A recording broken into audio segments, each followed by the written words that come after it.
हिंद मेरे दोस्तों।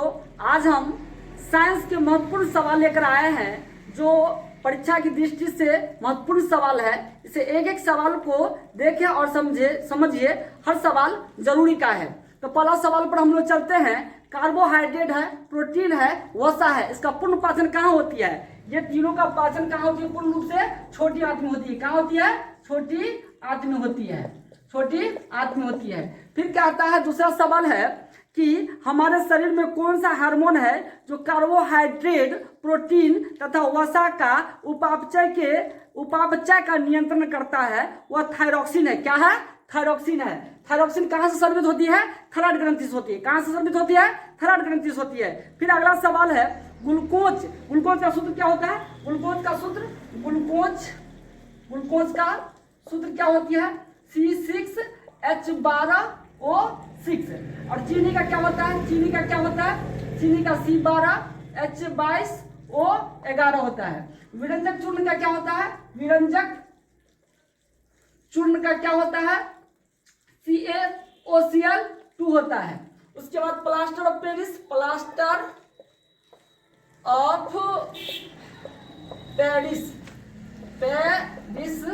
का सूत्र क्या होता है? पेरिस का सूत्र क्या होता है? इसका होता है CaSO4 × 1/2H2O। जिप्सम का क्या होता है? जिप्सम का क्या होता है? CaSO4 × 2H2O। ये जितना भी लिखा दिए हैं सब जरूरी का सूत्र है। परीक्षा में कोई न कोई जरूर आता है। उसके बाद एक और है caustic soda, sodium hydroxide NaOH। इसके बाद एक दो सूत्र और है खाने वाला सोडा। इसका होता है NaHCO3। एक होता है धोने वाला सोडा। इसका जो होता है इसका होता है Na2CO3 × 10H2O। Na2CO3 × 10H2O। जितना भी सूत्र लिखा है वह सूत्र सब जरूरी का है। परीक्षा में कभी न कभी आती है। अगर आप इसको देख लीजिए तो प्लास्टर ऑफ पेरिस है, जिप्सम है, धोने वाला सोडा है, खाने वाला सोडा है, ग्लूकोज है, चीनी है और विरंजक चूर्ण है। फिर अगला सवाल पर चलते हैं कि पानी में डूबे हुए एक उत्तल लेंस की फोकस दूरी हवा में उसकी फोकस दूरी की अपेक्षा क्या हो जाएगी? अधिक हो जाएगी। फिर से सवाल सुन लीजिए। कहता पानी में डूबे एक उत्तल लेंस को कहाँ डुबा देना है? पानी में डुबा देना है। पानी में डुबा दिए तो फोकस दूरी हवा में इसकी फोकस दूरी के अपेक्षा क्या हो जाएगी? अधिक हो जाएगी। क्या हो जाएगी? अधिक हो जाएगी। दूसरा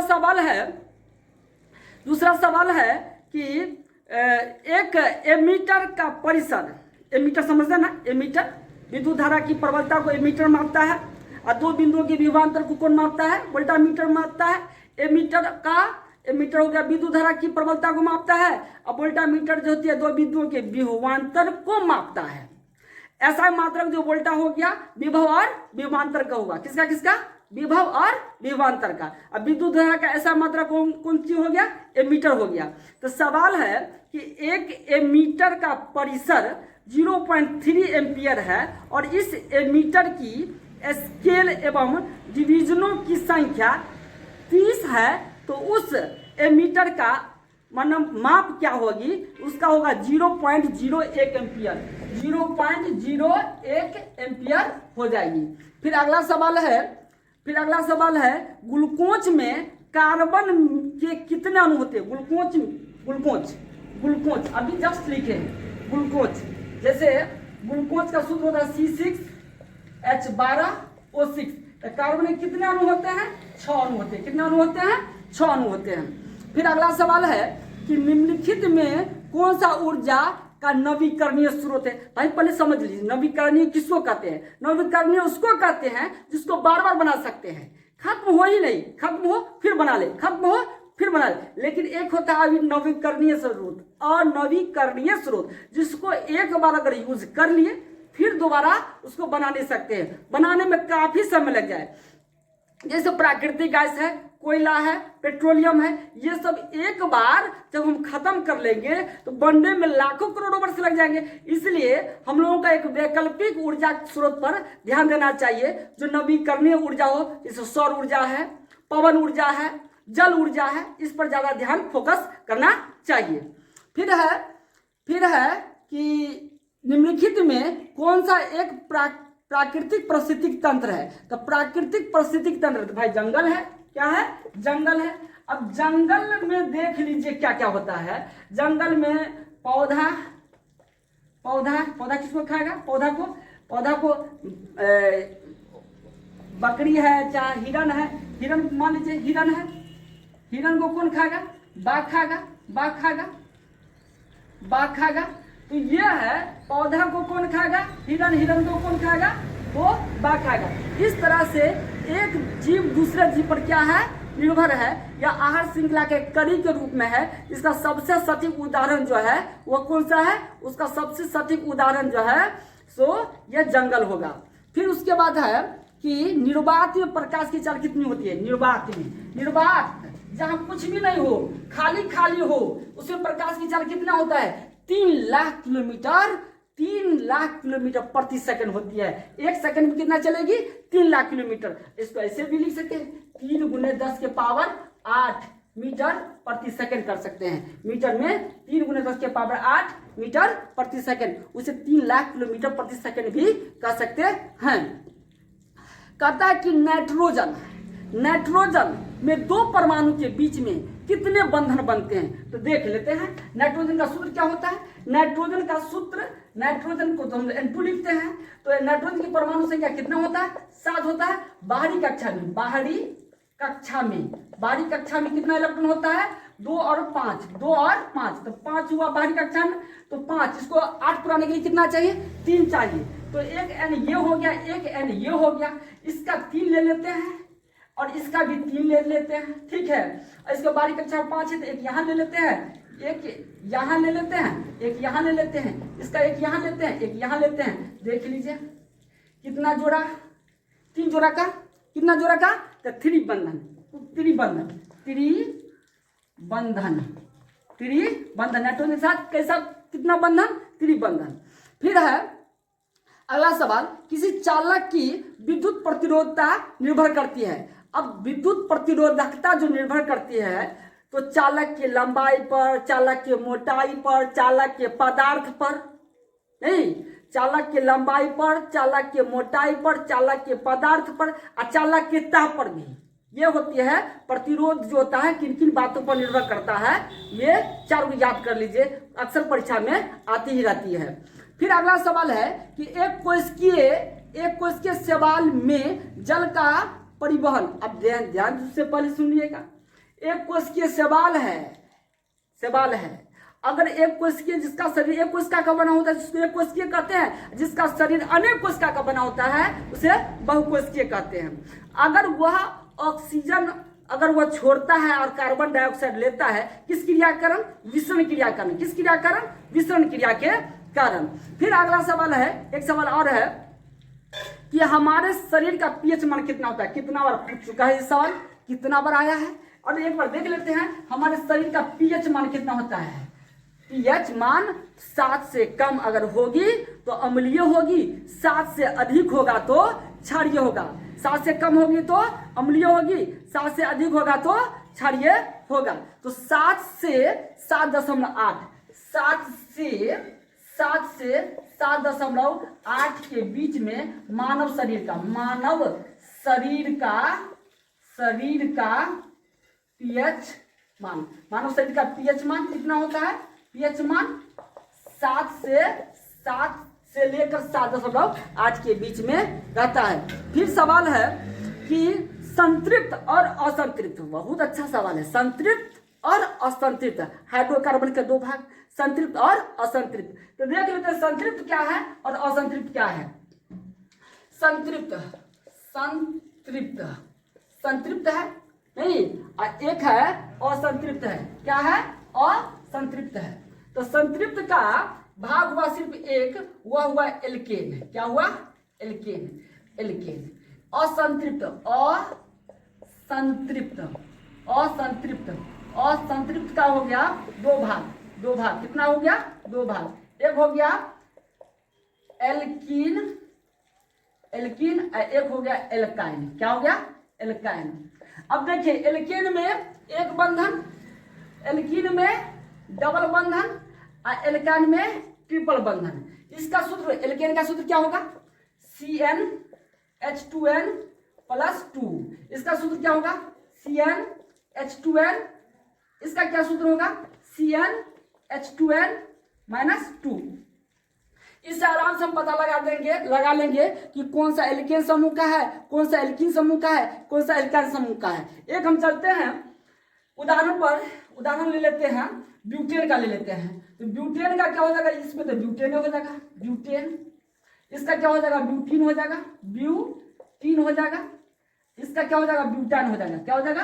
ब्यूटाइन, क्या हो जाएगा? इसका भी होता है, ये दोनों का साधारण नाम और IUPAC नाम भी होता है, साधारण नाम भी होता है और IUPAC भी नाम होता है, जो फिर हम बाद में बताएंगे कि साधारण नाम कैसे बनता है और IUPAC नाम कैसे बनता है। फिर आगे सवाल पर हम लोग चलते हैं कि निम्नलिखित में कौन उपधातु है? अरे भाई, जिसमें धातु और अधातु दोनों का गुण हो उसी को तो उपधातु कहते हैं। धातु किसको कहते हैं? जिसके बाहरी कक्षा में इलेक्ट्रॉन 1, 2, 3 हो। जिसके बाहरी कक्षा में क्या हो? इलेक्ट्रॉन 1, 2, 3 हो। इलेक्ट्रॉन कितना हो? इलेक्ट्रॉन बाहरी कक्षा में 1, 2, 3। अगर बाहरी कक्षा में रहे, कहाँ रहे? बाहरी कक्षा में, बाहरी कक्षा में कितना इलेक्ट्रॉन रहे? 1, 2, 3, ठीक है। और यह धातु कहलाएगा, क्या कहलाएगा? धातु। अधातु क्या हो जाएगा? अधातु जिसके बाहरी कक्षा में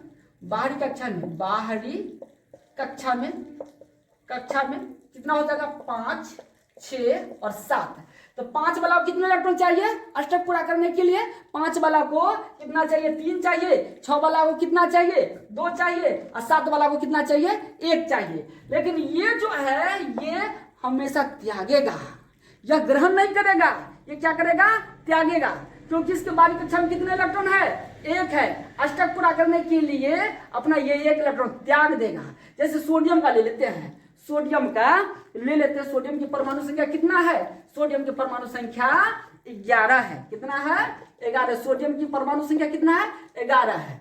यह नियोन जैसा बनने के लिए क्या करेगा? 1 इलेक्ट्रॉन को क्या करेगा? त्याग देगा। तो कितना हो जाएगा? 10। ये 10 ये अस्थायी हो गई। उसी तरह से जितना भी तत्व है अपना इलेक्ट्रॉन त्याग कर या ग्रहण करके अस्थायी होना चाहता है। तो जिसके बाहरी कक्षा में 5, 6, 7 इलेक्ट्रॉन होंगे अधातु होंगे, और जिसके बाहरी कक्षा में 1, 2, 3 इलेक्ट्रॉन होंगे धातु होंगे। फिर अगला सवाल पर हम लोग चलते हैं, समजात अंग का उदाहरण दीजिए। समजात, तो हमारे हाथ और कुत्ते का अग्रपाद। तो जन्म जब लिए थे तो उनका अंग एक जैसा था, जैसे अग्रपाद। कुत्ता का दोनों जो अगला टांग होता है सो, और मनुष्य का दोनों हाथ लगभग बराबर था। उस समय जब जन्म लिया बराबर था, लेकिन जब विकास किया, बड़ा हुआ, दोनों का कार्य अलग अलग हो गया। कुत्ता चलने का काम करता है और मनुष्य हाथ से अनेक तरह के कार्य करते हैं। ये समजात अंग के उदाहरण है। और भी है, और हमारे दांत है और हाथी का दांत। तो देखिए हम लोगों का दांत जो है उसका अलग काम है, हाथी का दांत का अलग काम, लेकिन जन्म लिया तो दोनों का बराबर था। उसके बाद है आलू और घास की ऊपरी भूसदारी। इस तरह से बहुत सारा है, लेकिन एक याद रखिएगा, मनुष्य का हाथ और कुत्ते का अग्रपाद। अक्सर परीक्षा में यह उदाहरण आ जाती है और विद्यार्थी गलत से असमजात अंग मांग लेते हैं। याद रखिएगा, असमजात नहीं, समजात अंग। फिर आगे सवाल है कि जब लिटमस पत्र होती है, तो लिटमस पत्र जो होती है, लाल लिटमस पत्र, एक होता है नीला लिटमस पत्र होता है। एक लाल लिटमस पत्र, एक नीला लिटमस पत्र। तो लाल लिटमस पत्र को अगर नीला कर देता है और नीला लिटमस को लाल कर देता है। लाल को नीला अगर कर दिया तो क्षार, लाल को अगर नीला कर दिया नीला कर दिया तो क्षार, और नीला वाला को लाल कर दिया, लाल कर दिया तो अम्ल, अम्ल, ये अम्ल कहलाते हैं। उसके बाद है फिर है सवाल आगे है कि एक कूलाम विद्युत आवेश कितने इलेक्ट्रॉन में सामान्य आवेश का तुल्य होता है। तो एक कूलाम विद्युत आवेश में इलेक्ट्रॉन का आवेश पूछता है तो 6.25, 6.25 अब गुने 10 के पावर 18, 6.25 गुने 10 के पावर 18 कूलाम, कूलाम, कूलाम होती है।